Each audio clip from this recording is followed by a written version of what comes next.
సోమాపురం అనే గ్రామంలో రామన్న అనే చాకలి ఒకడు ఉండేవాడు. అతని దగ్గర ఒక గాడిద ఉండేది. ప్రతిరోజు రామన్న దాని వీపు మీద బట్టల మూటలు చెరువుకు తోలుకుని వెళ్ళేవాడు. బట్టలు ఉతికి, ఆరబెట్టి తిరిగి వచ్చేటప్పుడు ఇంటింటికి తిరిగి ఎవరి బట్టలు వారికి ముట్టజెప్పేవాడు. ఆ గాడిద ఉన్న దాంతో తృప్తి పడే రకం కాదు. ఆ గాడిద పని చేసి చేసి విసిగిపోయింది. బట్టలు మూటలు మోయడం దానికి ఏమాత్రం ఇష్టం లేదు. ఒకరోజు గాడిద దేవుడిని ప్రార్థించి, ఓ దేవుడా! దయచేసి నన్ను ఈ పనిలోంచి బయటపడేలా చేయి. ఇలాంటి పని చేయాలంటే నాకు అసహ్యం వేస్తోంది. ఈ రామన్న నాచేత విపరీతమైన బరువులు మోయిస్తున్నాడు. నన్ను కాపాడు అంటూ ప్రార్థించింది.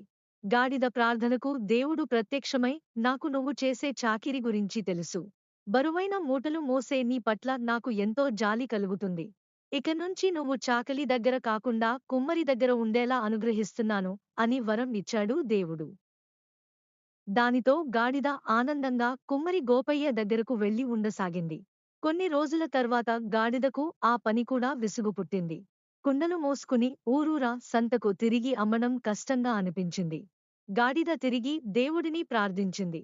దేవుడా! కుమ్మరి దగ్గర పని బాగుంటుందనుకున్నాను గాని చాకలి దగ్గర పనికి, కుమ్మరి దగ్గర పనికి తేడా కనిపించటం లేదు. దయచేసి నాకు ఇంకేదైనా పని ఇవ్వు అన్నది.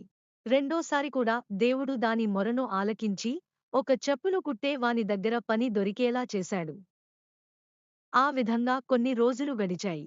ఇక్కడ కూడా నాకు బాగోలేదు, నా చేత బరువులు మోయించి మోయించి నన్ను చంపేస్తాడు.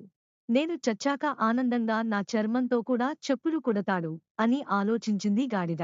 గాడిద మళ్ళీ దేవుణ్ణి ప్రార్థించింది. కాని ఈసారి గాడిద వల్ల దేవుడు కూడా విసిగిపోయాడు. నిన్ను ఎందరి దగ్గరకు పంపినా శుద్ధ దండగ. నీకసలు ఏ పనిలోనూ సంతృప్తి లేదు. ముందుగా నీవు చేసే పనిని ఇష్టపడటం నేర్చుకో, అప్పుడు నీకు ఏ పని చేసినా విసుగు పుట్టదు అని గాడిదను గట్టిగా మందలించాడు.